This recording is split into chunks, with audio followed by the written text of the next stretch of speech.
Fritz is in charge today, and we've got a special guest or two.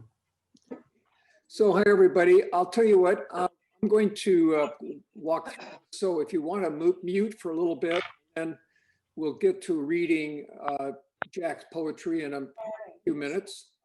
He's with us today. Jack, wave your hand. He's up in my computer, the upper left corner. Wait. Okay, there's Jack. Jack Stewart is our poet that we're presenting today. And with us is his wife, Marcy. Hi. Hi there. And for maybe some of you remember, but Marcy was part of poetry some years ago. About 5 years ago. And she reminisces that she remembers sitting next to Kitty. So, and she also was writing about a house that was talking, which is kind of weird, but it worked. And I think you're published now. Is that right, Marcy? Right. Great. Okay, so the format today is we're going to talk a little bit about Jack and his bio, and then we'll go into reading his main, what I consider his main poem, the Trolley poem. Hopefully you all received his poetry, and I will then select people to read the individual poems. If you don't have it, I can put it up on the screen. So we're recording today. We weren't sure if Jack was going to be able to join us, so we were planned on having it recorded. So we're going to start with I'm going to share a presentation. I think many of you remember Jim Young, and he said that the poetry reads the reader. What he meant by that is when we read a poem, and we read it with with our experiences, with our knowledge about it, especially if we don't know the poet, say, we are putting in the words, we're reflecting our own knowledge or experiences. So Jack has written this book, My Trolley, My Tree, My Life. It's a chap book and Carolyn, I'm going to mute you. Maybe, yeah. Okay. And a chapbook, as many of you know, is generally under 40 pages. It has a specific topic. There's a lot of poetry books written in the chapbook style. Here's Jack as a master of ceremony at some point. I'm going to read his bio. And I was just going to summarize, however, it's poetry in itself. So here he goes. I was born on March 7th, 1934, and the number 7 has always been special to me. Like so many others, my life has been made up of numerous events and people.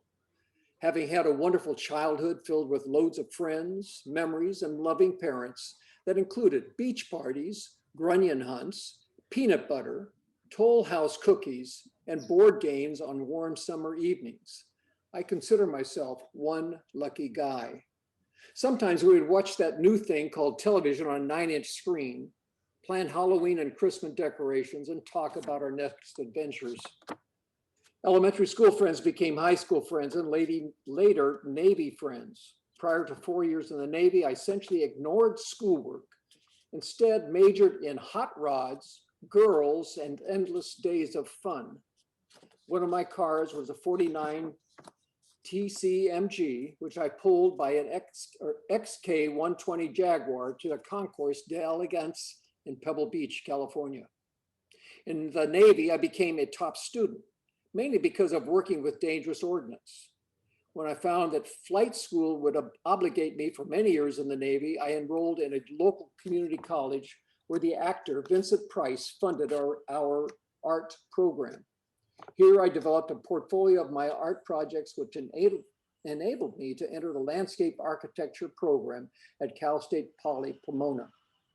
At college, I had found a new home where I designed and built rose floats, initiated and directed campus open house days, and became a member of several agricultural honor societies, and dated and married several beautiful co-eds.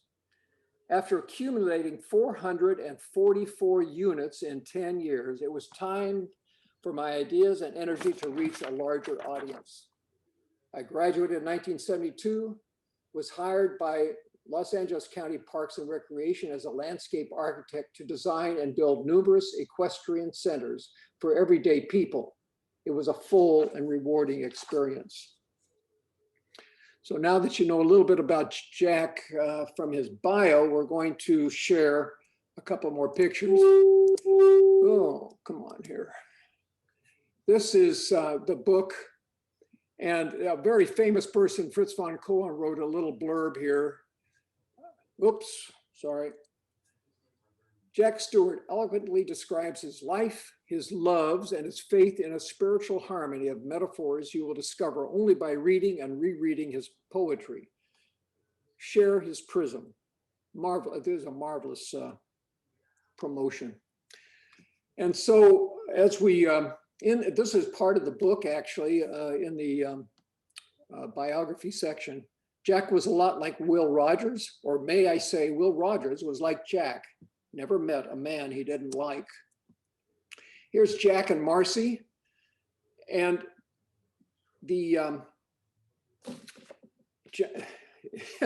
it says here that Marcy's immediate, I'll tell you, this was Jack on his first date. And Jack shared that he'd been married 5 times. Do you want to talk about it? Jack Marcy was a marriage counselor. This is Zorro, and one of his famous cars that he collected, once owned by Carol Channing. Here's a group of his harem. There goes Jack with his harem. Remember, he's been married 5 times now. Marcy, you're the lucky lady at the moment. Here's Jack in his top coat and hat. Or top coat and top hat, yeah. He fashioned his house after Jack Lloyd Wright designs. And apparently it was featured in the Upland area. And here's some of the people at one of the housewarmings or openings. Here's one of the rooms. The featured art, he is one of a kind and featured in the art colony of Hillcrest Senior Community. And here's the end of the book. And Jack would leave everything behind for Zorro. That was the car, remember, except for Marcy. Okay, so we're going to stop here. And again, we're going to read the trolley a couple times, and then we will ask you to share what you discovered in reading this poem, the metaphors. What did it all mean? And Carolyn, if you're going to read first, and then let's see, Carolyn, we need to unmute Carolyn.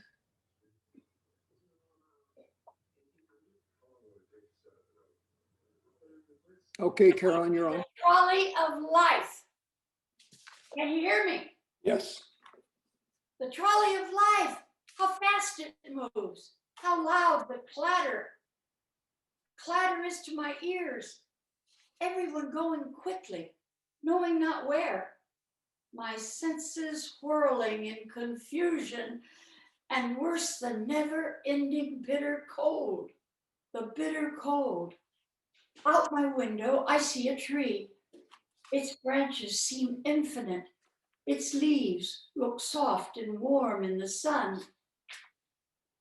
I asked the conductor if I might stop for a moment, if I might rest under the tree.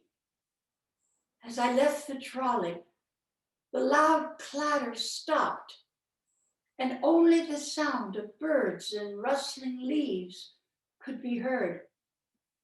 As I walked under the branches, I felt warm and secure, and the confusion was gone. I sit down in the leaves and fold them around me.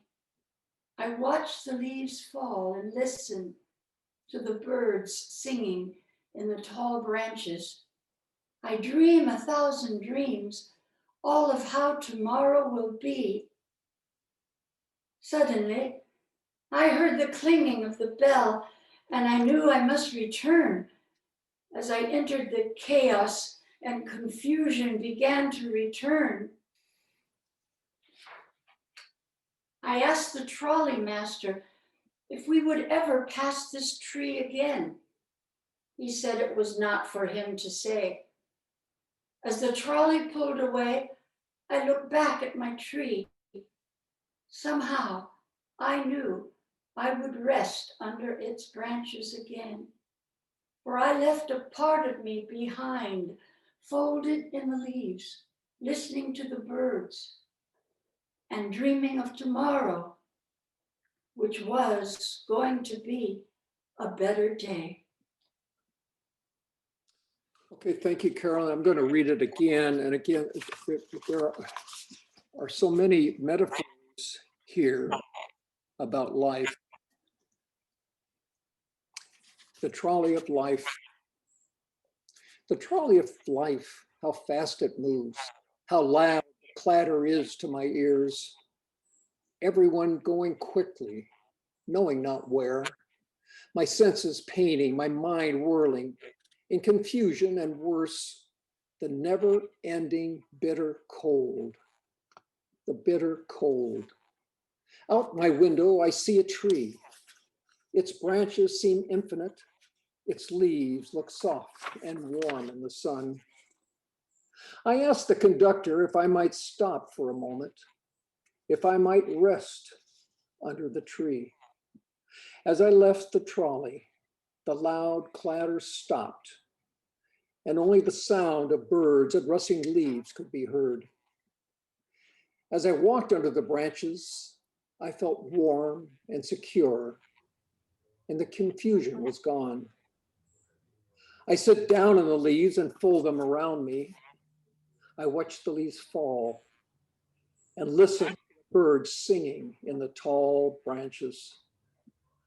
I dream 1,000 dreams, all of how tomorrow will be. Suddenly I heard the clang of the bell and I knew I must return. As I entered the chaos and confusion, began to return. I asked the trolley master if we would ever pass this tree again. He said it was not for him to say. As the trolley pulled away, I looked back at my tree, and somehow I knew I would rest again under its branches, for I left a part of me behind, folded in the leaves, listening to the birds and dreaming of tomorrow, which was going to be a better day. Okay, I'd like volunteers to maybe express a portion of it, or maybe take one of the metaphors and explain what it means to them. If I could see your hands, and then you want to be sure and unmute. I'll call on you and then unmute. Somebody would like to begin? Juanita, unmute Juanita. Nadine? Okay. When you get out the trolley, you see the window with the branches. You see a tree out your window with branches. Is that describing another life choice? Ah, very Instead good. of being on the trolley with all the helter-skelter, which I assume is daily life, when you sit under the tree, is that peacefulness another life choice? Jack? Interesting point. Raylene, you had a comment. Can Jack Yeah, answer the question? it brought to mind a song, Sound of Silence, where we all get so busy with the everyday that we tend to forget about life itself and get lost in that. Okay, someone else have a comment on some of the metaphors or what the poetry, how you felt? Marilyn and then Anne. Yeah, I was really interested. The metaphors are so interesting because it's the trolley of life. So not just daily life, but according to the speaker, it's the trolley of life. The trolley represents life. So when he or she looks out the window and sees the tree and all the softness and the kind of infinityness of it, I wonder if that's dreaming of death or briefly thinking of that you're dead, because then the clanging comes back. It's almost like you're entering the light again, like if you're in a hospital. And then I really love the metaphor of the bell because I have so many questions about it, because it's a clanging, it's the clanging of the bell that brings this person back. And I think of the bell tolls for thee, and the bell kind of signals really important times in our life, and sometimes religious things like they're ringing in a church. I mean, where else, really? And that can be funeral, that can be wedding, that can be. But the bell that's calling you back to the chaos of life is just really interesting to me. And then in the end, the conductor says, "Listen, it's not time for you yet." And it's almost as if, it's like, okay, I'm going to go back there. So either it was a dream of death and the peacefulness of it and the hopefulness of the peace, or it was like a foray into death, like something where you thought you were going to. Anyway, I just, if you just take the poem by itself and go with and trust that metaphor of life, then everything else kind of is falling into place. But I just love the bell. I just love the bell. And I wonder what the bell represents. Love this stuff. I could do this all day. So Anne, you need to unmute yourself. Go ahead. I also felt that way, that it was almost like a near-death experience where you were able to actually transcend out of your body and still see what's going on, but then have a surreal experience and then be able to come back. And sometimes it's a choice. You get the choice of whether to come back or not, or it's not your time. So I felt that way too. Or it could be like maybe a short vacation. We have vacations and respites. It could be that as well. But I also thought it was a break from real life. It's amazing. You're coming up with things I hadn't thought of. Anybody else have a comment? Alice and then Jan. Alice, unmute. I had a totally different spin on this when I first read it until I got to Jack's history. And sometimes when we know the life story of the writer or get peeks into it, it brings another factor into examining this. And I'm thinking 4 marriages, then 5. Did something happen there? And the loud clatter. I'm thinking loud clatter of 4 wives. And then their sense of pain and your mind whirling confusion. And then those things go sour and things are bitter cold, man. It's bitter cold. And he goes to a marriage counseling situation where he finds warmth. And that tree is the giving him a different taste of what life could be. But shoot, he's not going to marry the marriage counselor, for God's sake. But he has a chance to go back, and he does. So I just love playing around with this at the last minute this morning as I'm going through this with you. And I'm going, oh, wow, there's a whole different taste of this than what I had before. Thank you, Alice. And now Jan. When I read this, which was like 5 minutes ago, the clatter, the noise, if he has cancer and is having treatments, Dennis, one time when we went to the hospital and he was ready to start his chemo, they're all coming at him in every direction. And he goes, oh, it's so loud. There's so much chaos. And when they left him and he's all hooked up, we walked into this garden that's in the hospital.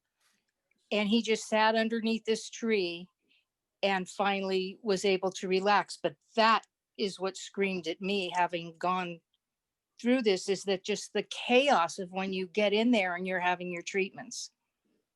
Wow, that's amazing. Thank you, Jan. Carolyn, you had a comment.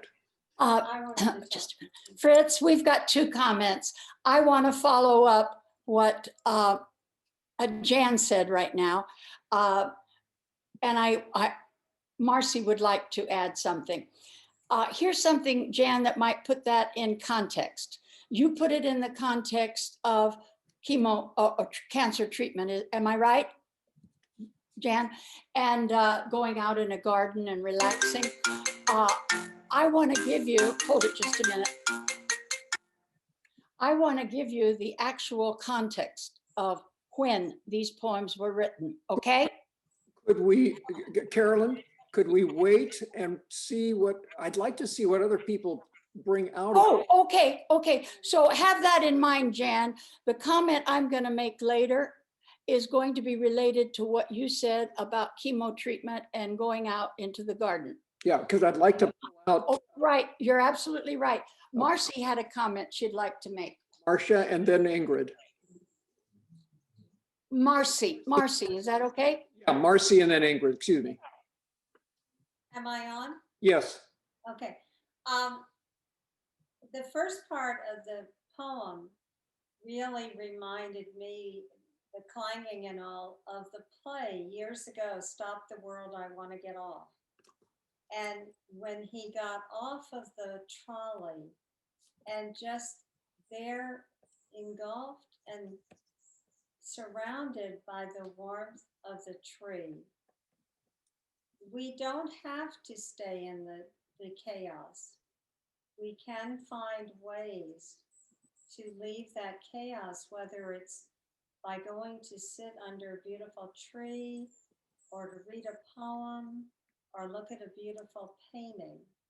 So I just wanted to add that. And the other part I wanted to add is that Jack and I met on a blind date. I was a widow. And I realized he had been divorced a few times. And so I asked him, how many times have you been married? And he said 5. And that's when I said, do you want to talk about that? That's a therapist response. I have never met another woman who would have married a man who'd been married 5 times. And Jack and I have been happily married coming on 22 years. So you never know. This is number 6. And I told him when we got married, I said, Jack, this is your terminal marriage. And he thought maybe I was going to feed him hemlock. But anyway, it's been good. Right now is tough because he is going through cancer treatment. So the lady that talked about that really rang a bell. He's just gone through the 20 sessions of radiation and now he's facing the chemo. So, Okay, thank you, Marcy. Ingrid, unmute. Okay, I just thought that when we come to the end of it, it says tomorrow will be a better day. So I said, he must have not thought the tree was a nice place where he experienced warmth and this and that and the other. So I thought somehow it's incongruent. Okay. That's it. Okay, thank you. Somebody else, would anybody else like to comment? Help me. Oh, yes, Danita, please unmute. Ruth has had her hand up for a while now, too. Danita and then Ruth. Okay. Thank you.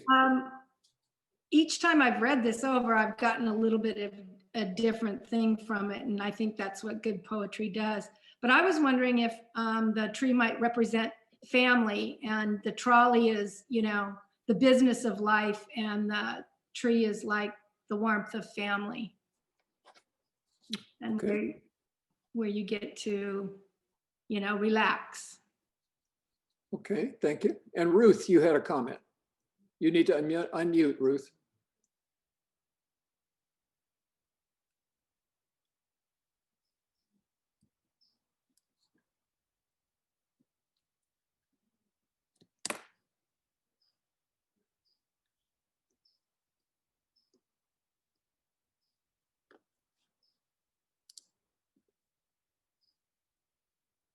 It's not happening, Ruth. Maybe you can get help and then we can go to somebody else and then come back to you. You're still muted. Anybody else have a comment? Help me. Somebody maybe want to comment on, Deanna, please.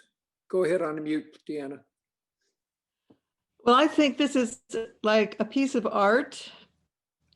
I consider it as a painting where the artist is putting in all of these extra pictures, all assembling together in one big picture of life, putting in the birds and putting in the leaves. I think the leaves are pretty important because they surround him and make him feel comfortable. So he's putting everything together in a picture. I think it's a picture of his life. Okay, thank you. Juanita again, please. Unmute. Two things I thought of when he's saying, I walked under the branches, felt warm and secure, and confusion was gone. Doesn't that sound like going back to your mommy? Ah. And the other thing is, I found this poem on Writer's Almanac yesterday by William Taylor Coleridge. And it's a short one, but it's called What If You Slept? And it reminded me of this part. What if you slept? And what if in your sleep you dreamed? And what if in your dream you went to heaven? And there plucked a strange and beautiful flower? And what if when you awoke, you had that flower in your hand? Ah, what then? Ah, what then? Thank you, Juanita. Ruth, are you able to unmute? I've lost Ruth. Where'd she go? Unfortunately, we've lost Ruth. Okay, a couple things. Who is the conductor and who is the trolley master? Are they two different people? Is it the same person? You know, the conductor in real life and the trolley master in real life, what would they be? Anybody would like to comment?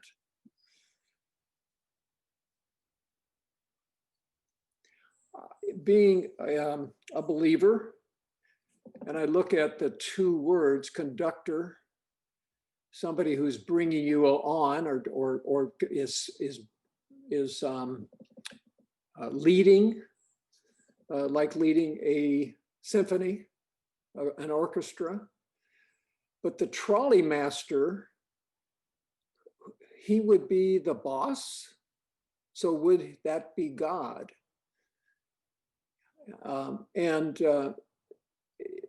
That's what it portrays to me. And I wonder if somebody else has a different viewpoint of conductor and or trolley master. Carolyn. Fritz, I agree with you. And at first I thought, could the conductor be Jesus and God be the trolley master? But I put Jesus, you know, they're the Trinity, they're all one. So perhaps the conductor to me would be the saints we follow, the people in our life that lead us to love. Because I do believe that love is the common denominator for all faiths. I do believe that love is that spiritual Holy Spirit is in every faith and every person of love. Thank you. Thank you. Veronica, we can't see you. I'm not sure if you have a comment. Thank you, Fritz, for asking. I do like this poem. I especially like the very end of it, when he starts with, "I dreamed 1,000 dreams, and all of tomorrow will be suddenly. I heard the clanging of the bell," etc.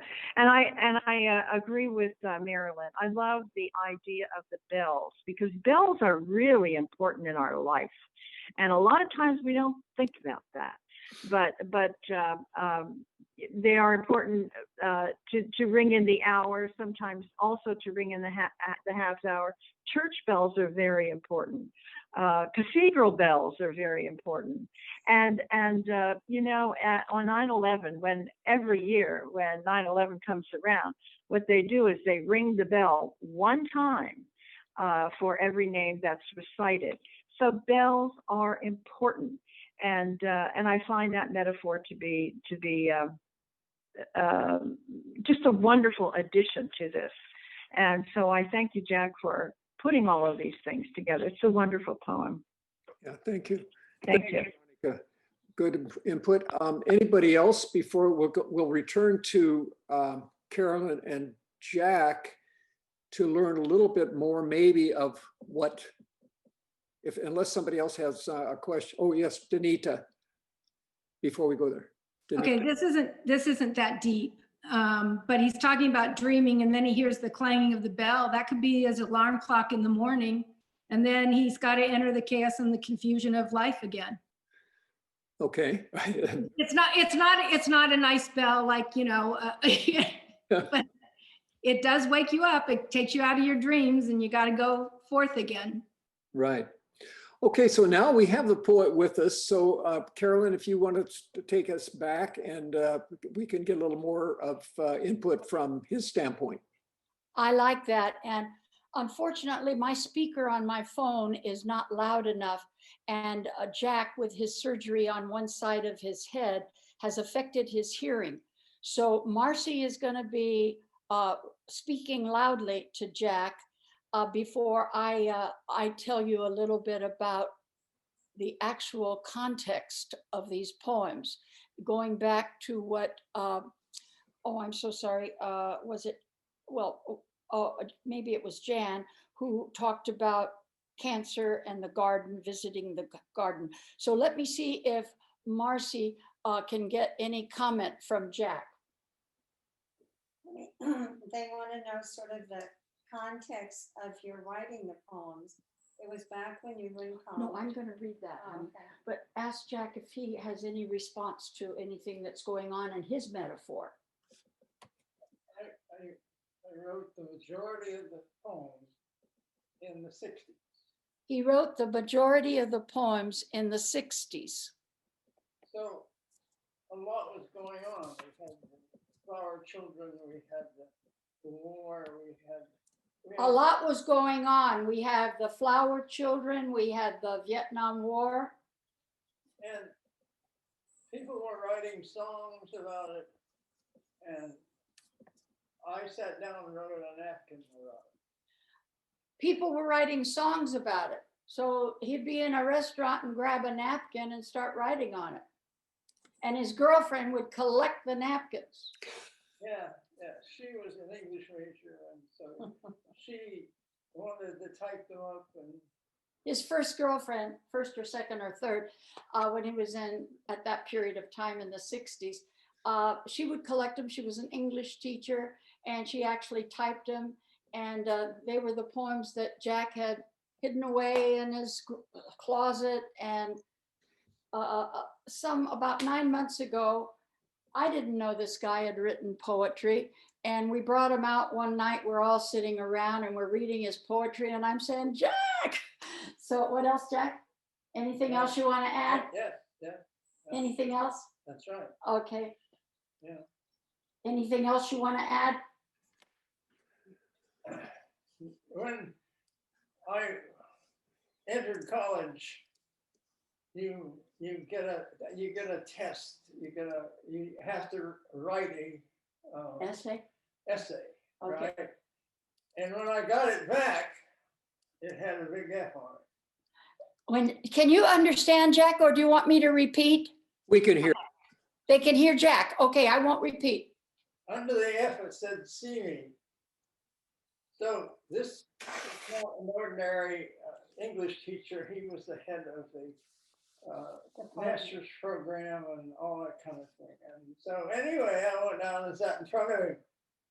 And he said, "Why do you think I'm in this business?" And I said, "I don't know." And he said, "We hope that we'll meet somebody someday that will be worth developing." Okay. What you wrote is the best thing I read in 2 years. The way you did it, you broke every rule in the English language.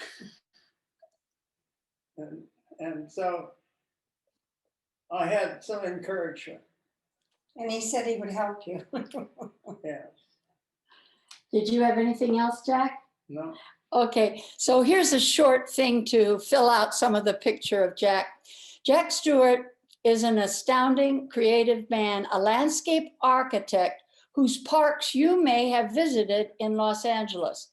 A college student at Cal Poly whose Puff the Magic Dragon, you might have seen that, float won first place at the Rose Parade in Pasadena in 1965.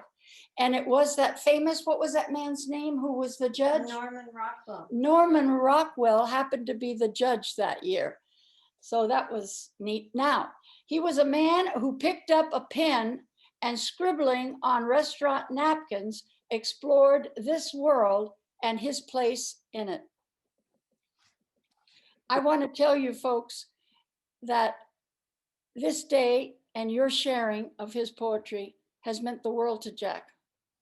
And the recording is going to go to all of the children in the family, grandchildren in the family, and friends in the family. So you're all going to be spread out over this United States. And just thank you for making this time so special for Jack. Great. Thank you. I know, Ruth, you have your hand up, so just. Yeah, I somehow I got lost and my son had to help me get back on.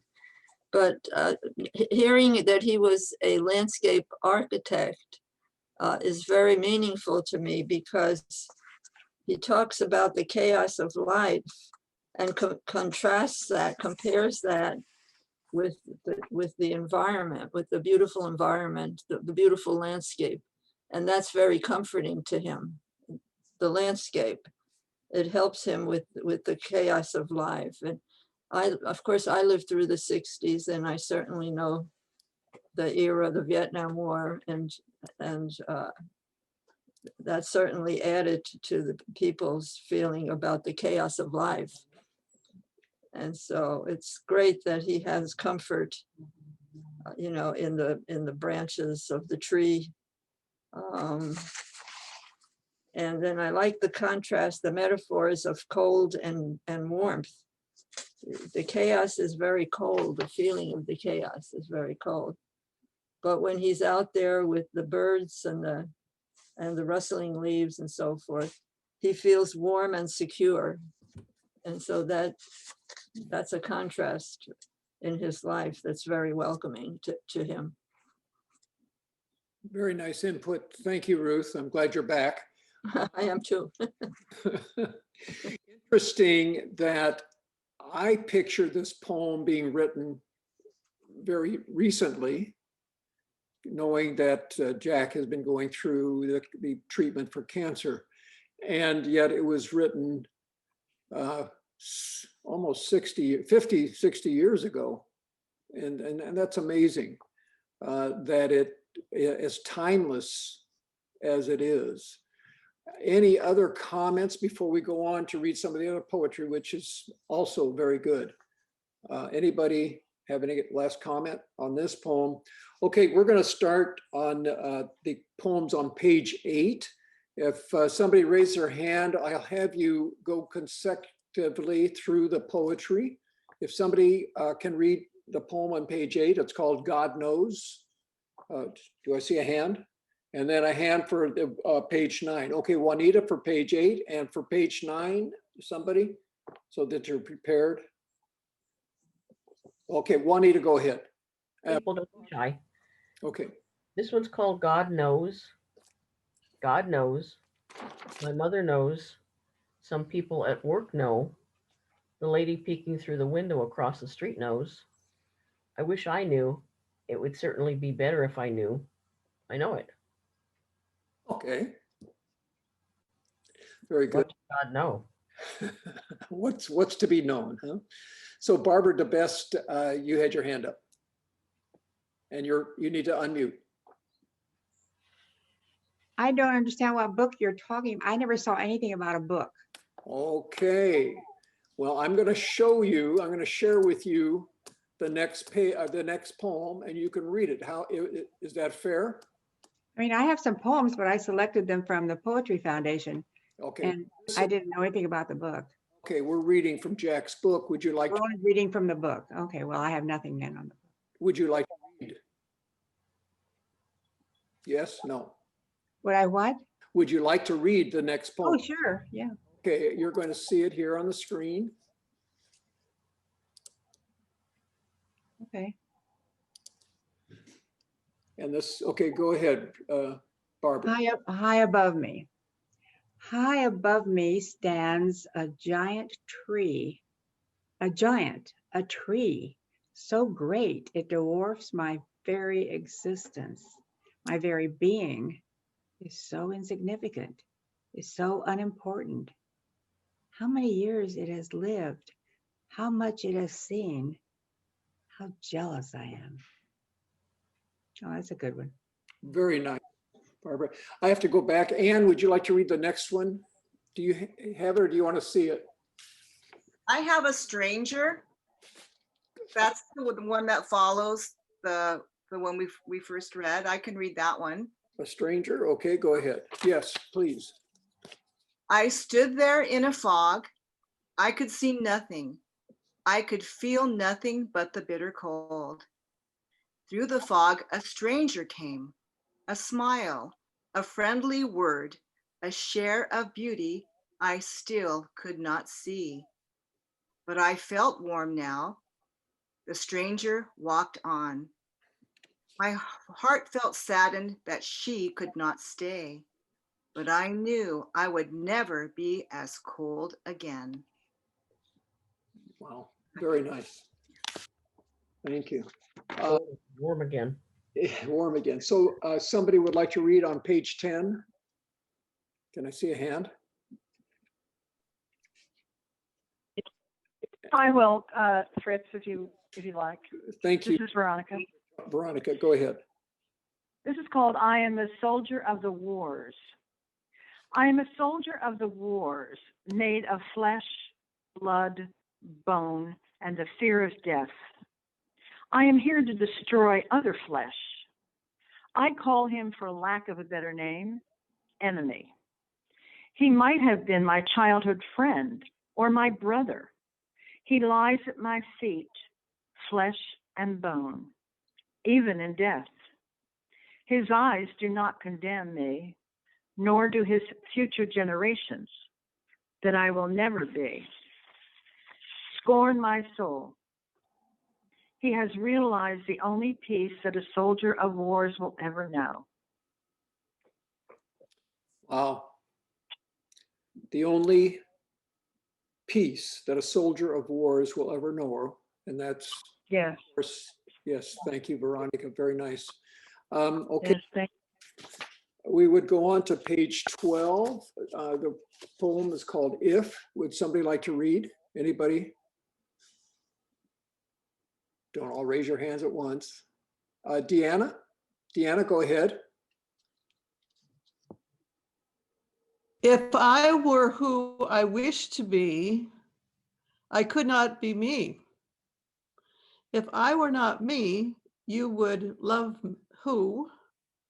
You could not have me, neither could I. Oh, I missed it a line, I'm sorry. I pretended to be. If who I wish to be was a reflection of what I believed you wanted, you would not have me. If you could not have me, neither could I.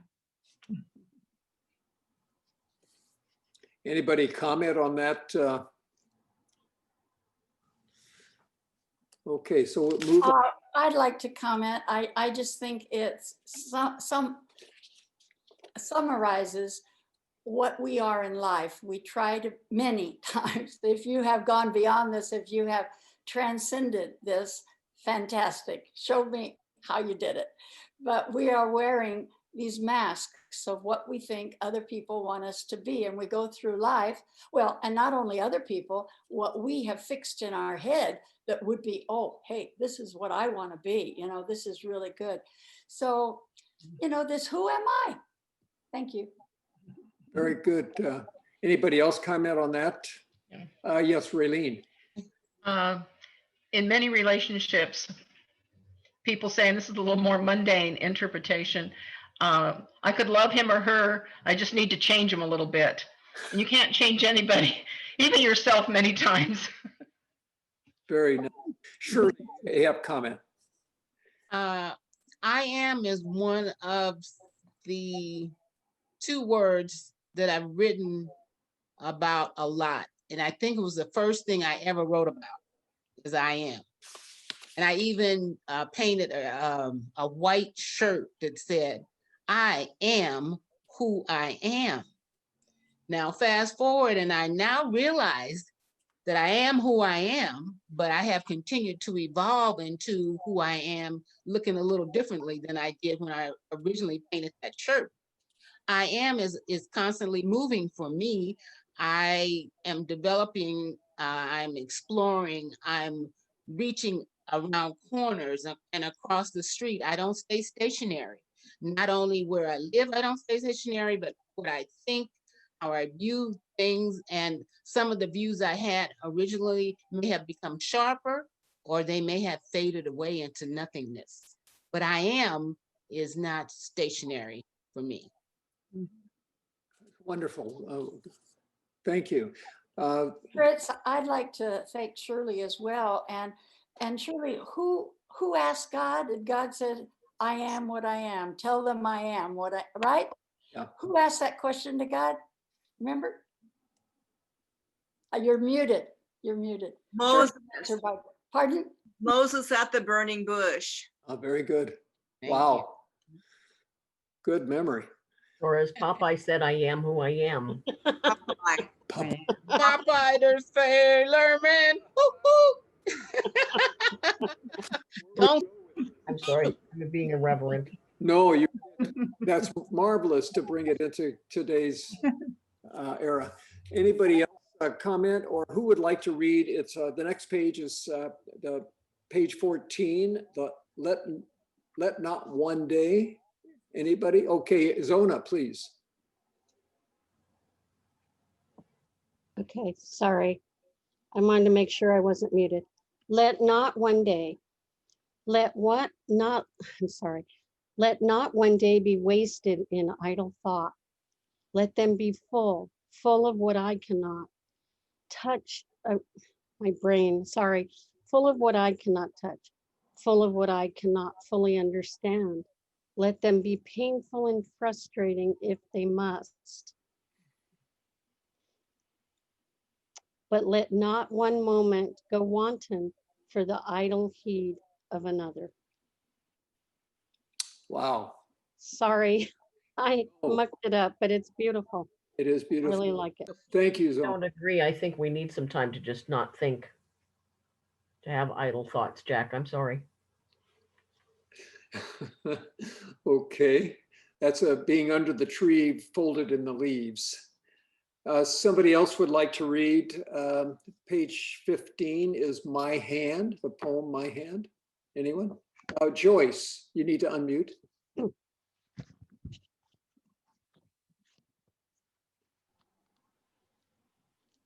My hand cannot reach you, but my mind can. Our thoughts walk together in harmony. Our bodies, though they do not touch, seem to be one. How foolish to want more, but as all men, I was born a fool. It's kind of like now, you know, you can't touch each other, but your minds can, you know, you can talk to each other and you can on the phone or wherever you do. And you could walk together as long as you're 6 feet away or something like that. And that's what it seems like. I don't know when you wrote this, but that's what came to mind. Yes. And so true. As a man, I am a fool. No, you're not. The next poem is My Friend on page 16. Would somebody like to read that? Okay, I will go ahead and read that. My friend. Hand up. Hello? Alice. Alice? Oh, well, Alice, go ahead.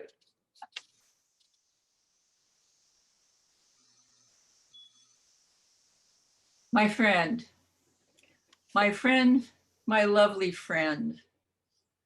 Her eyes deepened, her brow lined with the strain of life. Yet she reaches to help me if I should fall.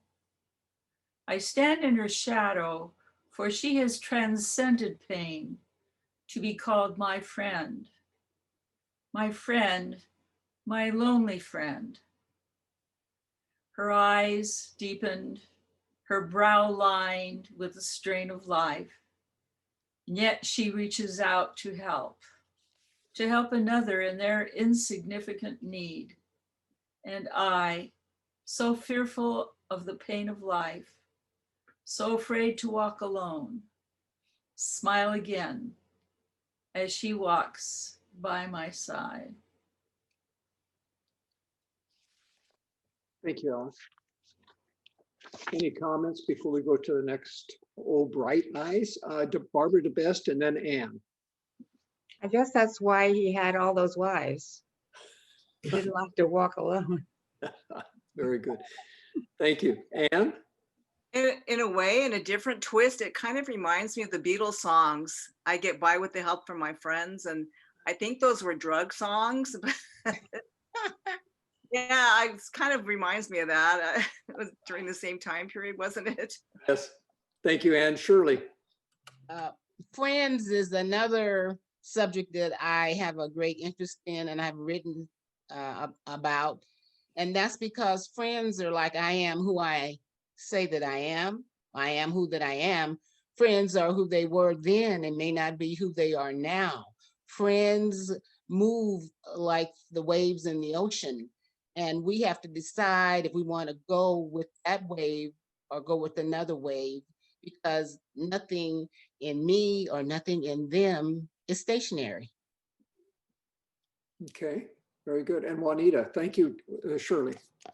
I'm just wondering, in the very first stanza, Alice, you said my lovely friend instead of my lonely friend, that he'd written. And I thought lovely sounds better. So my question is, why lonely? Why is your friend lonely if she or he is there to help you? And I just thought it was a beautiful poem. And wondered if it was about Marcy.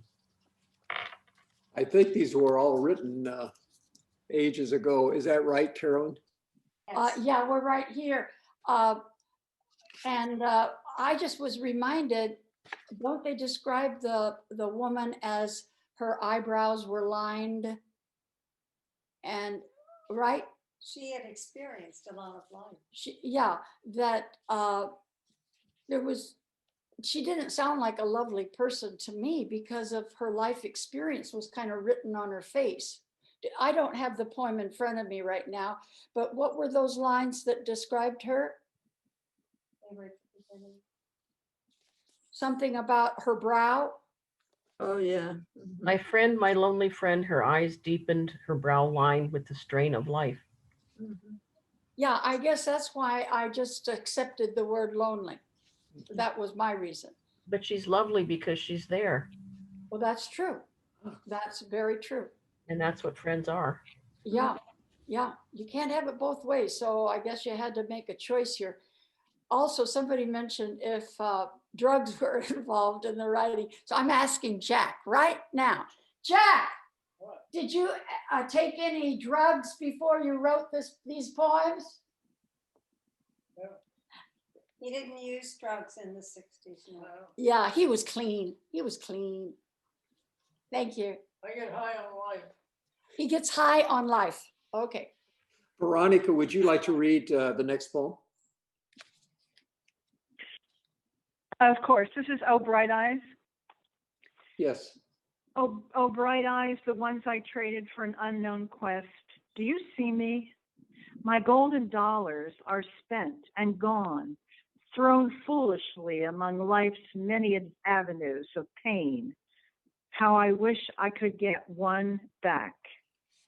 To spend in an unknown place, at an unknown time, for a thing I can't seem to remember.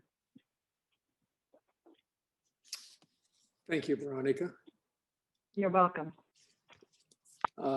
Would somebody else like to read The World? The next poem is The World. Okay, Danita, please. You're muted. Thank you. The world seems quiet now, except for the sound of people thinking, dreaming, and the occasional utterance of true imagination, a flicker of the eye, a wince of the cheek. If only they would have noticed, and beyond that, understood. Any comments? Thank you, Danita. The next poem is What If She Looked My Way? Okay, Jerry. I like that one. Okay. Let me find it. Oh, no. Wait, just a sec. What if she looked my way? What if she looked my way? What if she smiled at me? What if she liked me? What if she loved me? What if she desired me? What if she could not live without me? God, she's smothering me with all her attentions. I must escape.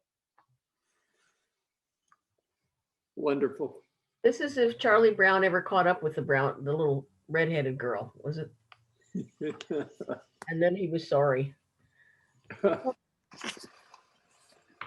Good comparison, Juanita. Anybody else have a comment? Yes, Anne. Also, maybe sometimes we're afraid to pursue something and we kind of talk ourselves out of it. Ah. There you go. My son's going through that right now. Uh-oh. Anybody else? Okay, we have one more poem. It's on page 21.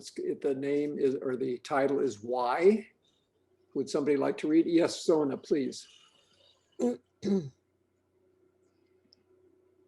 Why?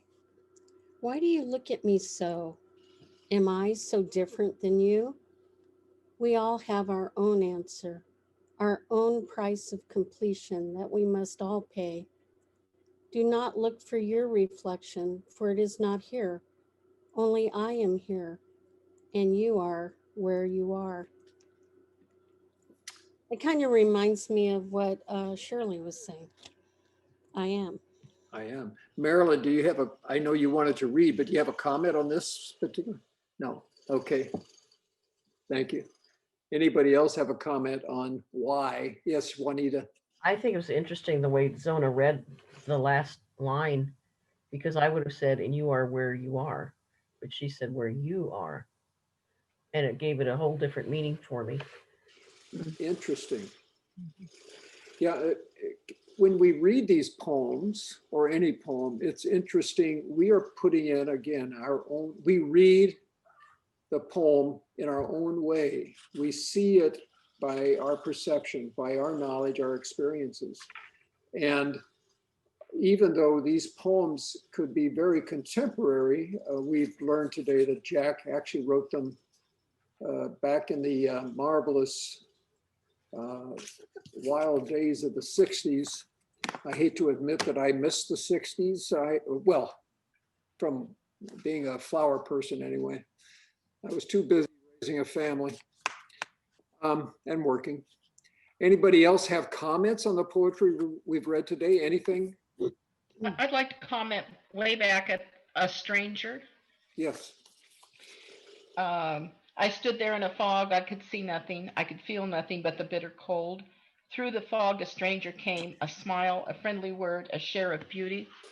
Made me think about many times in life we encounter people, and what we say or do can actually affect and change their life in ways that they can't anticipate or that we will never know, and we may never again encounter them.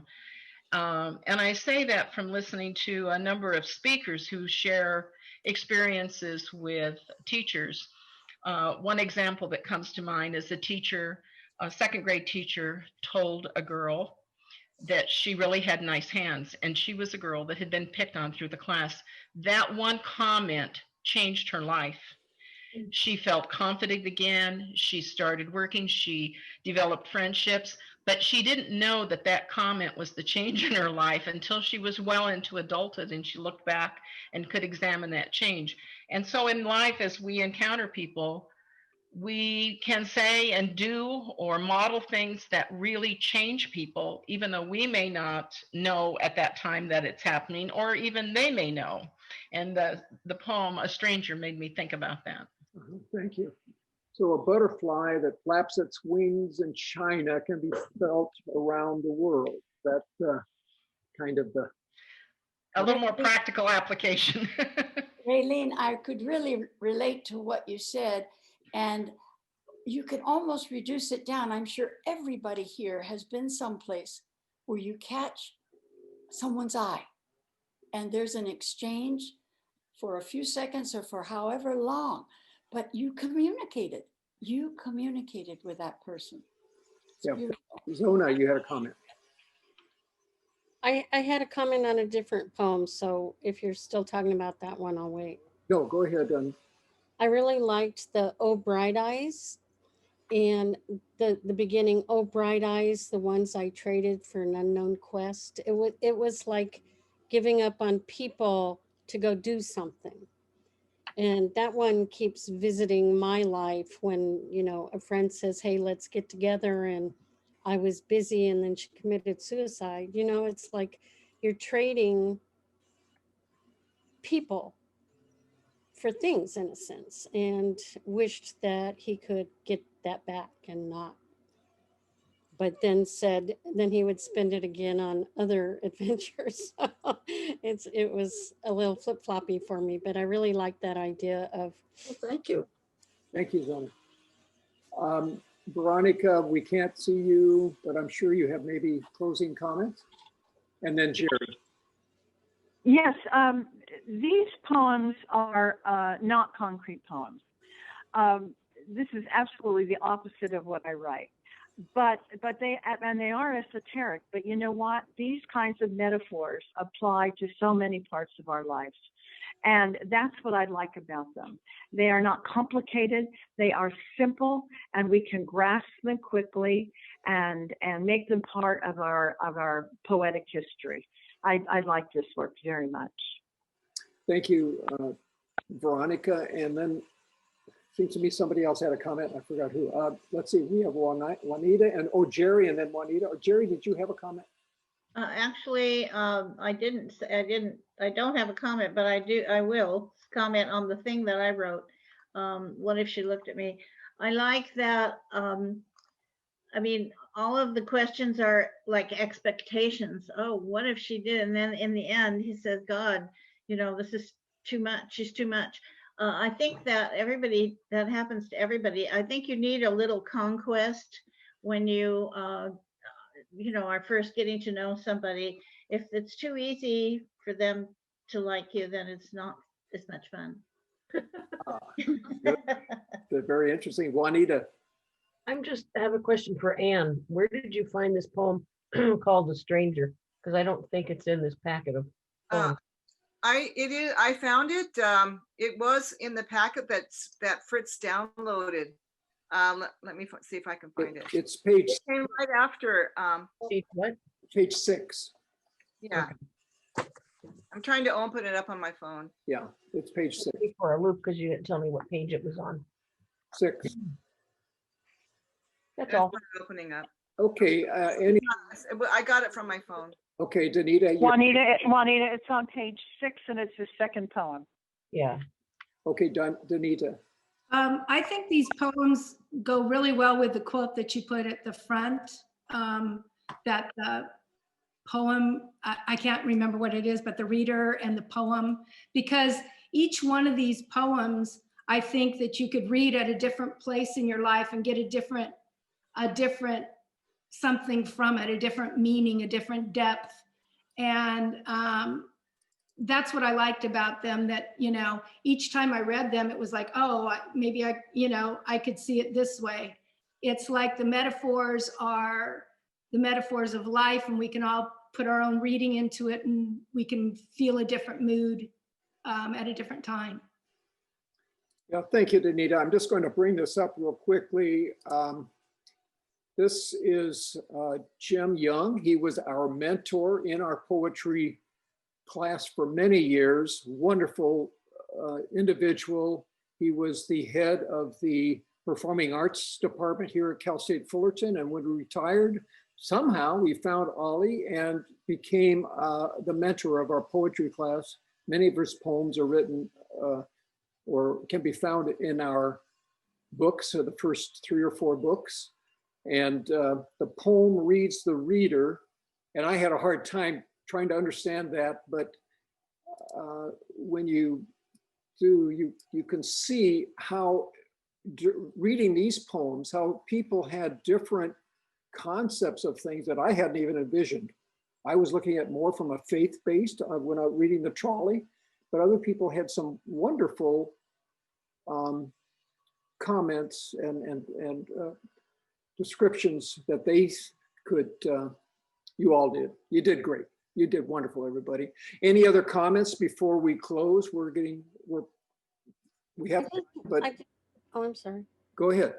Me, Zona? Yeah, Zona. I just wanted to know if you could show Zorro again. Yes. Yeah, give me a second here. I've got to. Yeah, we didn't correct that. It should be Zorro, right, Zorro. Okay, just a second here. Takes me a second to. Want to hear how Zorro came into our life? Yeah, sure. Oops. One Friday morning, I asked Jack, where are you going? What are you doing today? And he said, I'm going over to Palm Springs. And I said, really? What for? Well, I'm going to look at a car. He'd been doing a lot of car shows. And I said, may I go with you? And he said, of course. Now, inside, I was determined that I was going to talk him out of whatever it was. We got there and saw Carol Channing's car. And I said, I'm in love. And that was it. I didn't talk him out of it. And when they go places and they park it, people come up and want to have their picture taken with it. Yeah. Is it a Duesenberg? Go ahead. Yeah, hang on. I can't see everybody at the moment because I'm sharing. I'm going to go. Bugatti. Okay, I'm back now. Let's see. Somebody had a hand up. Zona? Yeah, I just wanted, but I think someone else, Dottie. Did you say Dottie? Juanita? Go ahead. No, I said, is it a Bugatti? Oh, a Bugatti. No, it's called a Zimmer Golden Spirit, and it's a copy of a Duesenberg. Oh. It's on a Mustang frame. The first year we had it, it broke down 6 times, and it lived most of the time on top of a wrecker. Now, I don't know any record truck driver who's ever asked me if he could take a picture of me with my car. But every record truck driver did that. They wanted to be involved with the car. So it is kind of a sensation, as Carol Channing was. I had another question. In there, it said something about Claremont Supper Club. What was that? Where we go every Christmas. No, it was Claremont Supper Club, something like that. on Foothill Boulevard, and it's the Candlelight Theater. Candlelight Theater in Claremont. So I just want to tell you that the spelling of Claremont is CLARE. Yeah, The spelling you have there is in San Zona. Diego. right, exactly. Claremont. Zona, that's my fault, not Marcy's. Oh, okay, because there are 2 Claremonts and that one's San Diego. So just wanted to clarify because when you said Upland, I figured it was ARE. Thank you. Yeah. So what's up for next week, Juanita? Next week is Marcia, and we're doing Halloween poems. Ooh. Oh, great. And by the way, Shirley's going to do December 6th, and she's going to talk to us about a poet named Joanna Fuchs, Fuchs. I'll include that. All right. Okay, well, I have to go, you guys, but thanks. That was wonderful. And Jack and I want to thank you so much. Yeah, So very enjoyable. Thanks, Fritz. A living poet for us. It's so nice. See you all next week. See you all next week. Thank you and thought-provoking. Yes. Thanks, Fritz. Yes, Bye-bye. yes, Fritz, what a wonderful presentation. So beautifully run. yeah. You We, could plan, you could be my wedding planner. Is that? Thank you So all. nice. See you next week. So nice. Okay. It's so nice to meet the Stewarts. Very, very special.